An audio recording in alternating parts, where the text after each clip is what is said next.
পোনপ্ৰথমে মই আমাৰ UPPL দলৰ সন্মানীয় সভাপতি প্ৰমোদ বড়ো ডাঙৰীয়াক মই ধন্যবাদ জ্ঞাপন কৰিছোঁ।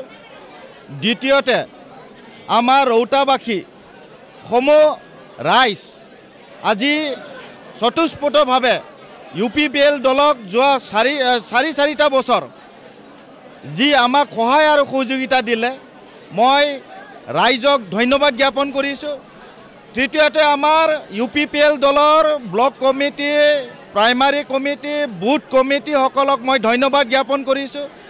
নিষ্ঠা সহকাৰে যিসকল আমাৰ কাৰ্যকৰ্তাই আজি তেখেতসকলৰ যি এটা নিষ্ঠাবানভাৱে UPPL দলৰ কাম কৰি আছে তেখেতসকললৈ মই ধন্যবাদ জ্ঞাপন কৰিছোঁ।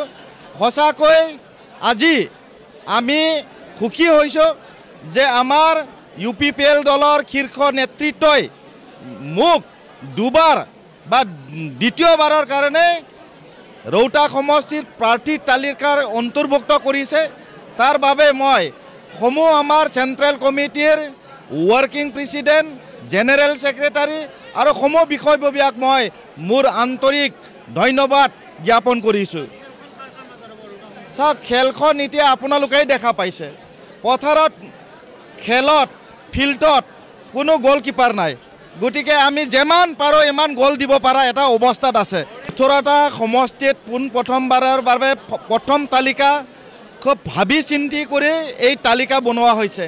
গতিকে আপোনালোকে দেখা পাইছে যে আমাৰ শীৰ্ষ নেতৃত্বই খুব চিন্তা চৰ্চা কৰি 18জন ব্যক্তিক তালিকা অন্তৰ্ভুক্ত কৰি জিকাৰ যি 80% সম্ভাৱনা থকা যিসকল বা যিসমূহ আমাৰ কনষ্টিটুৱেঞ্চি আছে সেইসকলক প্ৰথম তালিকাত অন্তৰ্ভুক্ত কৰিছে।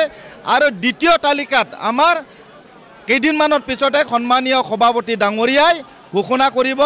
গতিকে মই যিসকল প্ৰথম তালিকাত অন্তৰ্ভুক্ত হ'ল তেখেতসকলক মই শুভেচ্ছা জ্ঞাপন কৰিছোঁ, ধন্যবাদ জ্ঞাপন কৰিছোঁ।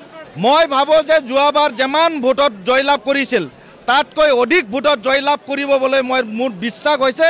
গতিকে আজিৰ এই সমাগমে দেখা পাইছে